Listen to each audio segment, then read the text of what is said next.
la Ilustración, disipar las tinieblas de la humanidad a través de las luces de la razón. Este fue el propósito del movimiento cultural europeo, conocido como la Ilustración, surgido en el siglo XVIII. A ver, esto no es la ilustración gráfica. Muchos podrían confundir este término, pero no hablaremos del movimiento cultural europeo, sino de la ilustración como medio de comunicación. ¿Pero qué es la ilustración? ¿De dónde viene? ¿Qué nos transmite y para qué nos sirve? Para comprender todo esto, necesitamos abordar la evolución en la historia de la ilustración gráfica. El objetivo de todo arte visual es la producción de imágenes. Cuando estas se emplean para comunicar una información concreta, el arte suele llamarse ilustración. Su historia se remonta muchos siglos atrás. Surgen libros y manuscritos donde aparece inicialmente para complementar la información de textos y escritos, como por ejemplo el Libro de los Muertos y en el Papyrus Ramesseum, que datan aproximadamente del siglo XIX a.C. Asimismo, hay otros vestigios de la aparición de gráficos y dibujos en culturas tan antiguas como la egipcia. En la Edad Media, mediante la llamada iluminación de manuscritos, iniciaba ya la ilustración de los libros impresos. El manuscrito iluminado de los celtas en el siglo XIX, el libro de los Celts, muestra diseños de patrones intercalados basados en formas tipográficas. La función de la ilustración en la Edad Media fue de vital importancia, puesto que los únicos que sabían leer en ese entonces pertenecían a las clases privilegiadas junto con los escribanos. Sin embargo, las imágenes ilustradas ayudaron de una manera importante a convertir a los paganos a la cristiandad. Mientras los escribanos calcaban la tipografía, los ilustradores labraban en pequeñas placas decorativas. En el siglo XV, cuando la impresión se realizaba en bloques de madera, las primeras manifestaciones de ilustraciones impresas se limitaban a la reproducción de naipes e imágenes religiosas. En la época del Renacimiento se desarrolló asimismo la aplicación de la perspectiva dentro de los trabajos artísticos, revolucionándose la apreciación visual de la escala y la proporción. De esta manera, el trabajo del ilustrador técnico se vio enriquecido. Debido a la revolución industrial del siglo XVIII, el desarrollo y la demanda de ilustraciones técnicas cada vez más complejas creció considerablemente. El desarrollo del primer libro tipográfico alternado con ilustraciones fue El agricultor de Bochum, en 1460 por el alemán Albrecht Pfister. En 1958, James Amos Comenius, considerado el padre de la pedagogía moderna, fue el primero que intentó renovar los libros de texto en base a ilustraciones. Publicó su libro Orbis Pictus, el cual causó revuelo entre los educadores de esa época, puesto que se trataba de un libro cuyas imágenes transmitían tantos conocimientos como los textos. Por tanto, es de suponer que en el libro ilustrado el niño tendrá su primer encuentro con la fantasía estructurada, reflejada en su propia imaginación y animada por sus propios sentimientos. Es allí donde a través de la mediación de un lector adulto descubrirá la relación entre el lenguaje visual y el lenguaje verbal. Luego, cuando esté solo y repase las páginas del libro una y otra vez, las ilustraciones le harán recordar las palabras del texto. Las décadas de 1860 a 1900 fueron la mejor época de la litografía, llegando a ser incluso el método más predominante para impresión. La invención de la cromolitografía en 1851 introdujo el color en las ilustraciones de los libros, que hasta entonces se había limitado a blanco y negro. La litografía predominó en el popular arte del cartel, permitiendo su reproducción a color y en grandes dimensiones. El francés Jules Charette fue probablemente el verdadero promotor del cartel publicitario. Perteneció al movimiento que Robert Koch llamaría Poster Movement, cuando creó su estilo propio con figuras de mujeres alegres luciendo grandes escotes. Uno de los artistas más carismáticos y fuertemente expresivos de este periodo fue el conde Henry de Toulouse-Lautrec, quien creó el arte y la técnica del cartel moderno. La simplicidad y economía fueron características fundamentales y descriptivas de su obra. Sin embargo, la capacidad de observación y la síntesis de su trabajo han hecho trascender su obra por muchas décadas. Lautrec buscaba invitar al espectador a participar en la experiencia de la forma y el color, razón importante por la que su trabajo fue de gran éxito.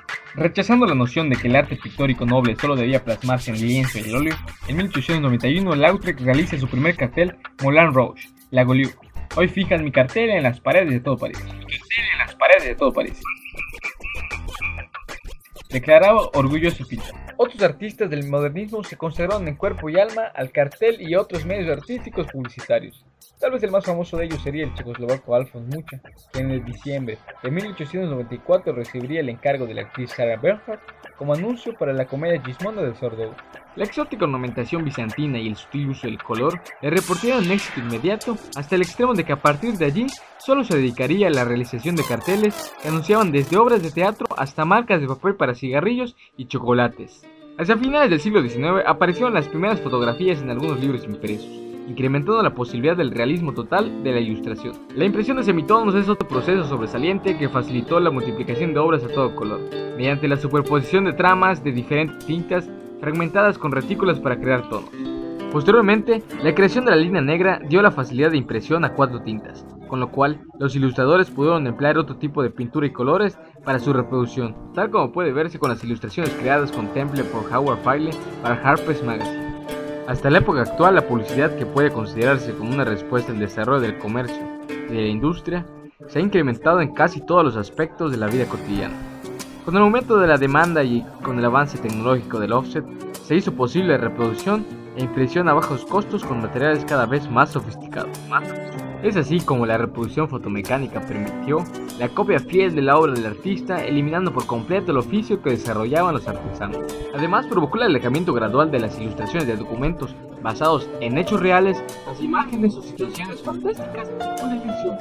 Al comprender que la ilustración narrativa tradicional no satisfacía las necesidades de la época, los artistas gráficos del modernismo pictórico surgidos después de la Primera Guerra Mundial reconsideraron las posibilidades de la imagen como medio para expresar la problemática social y las ideas de esos días.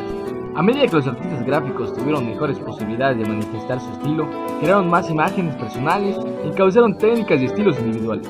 A partir de 1920 se verificó una evolución importante en la evolución del cartel. En el momento en que este se convirtió en el medio más importante para la difusión y venta de un producto, se buscaron nuevas modalidades y técnicas para que cada modificación se distinguiera entre las demás. Se utilizaba diversamente la tipografía, se desarrollaba la utilización de la fotografía, y la ilustración comercial adquiría un carácter menos figurativo y más estético.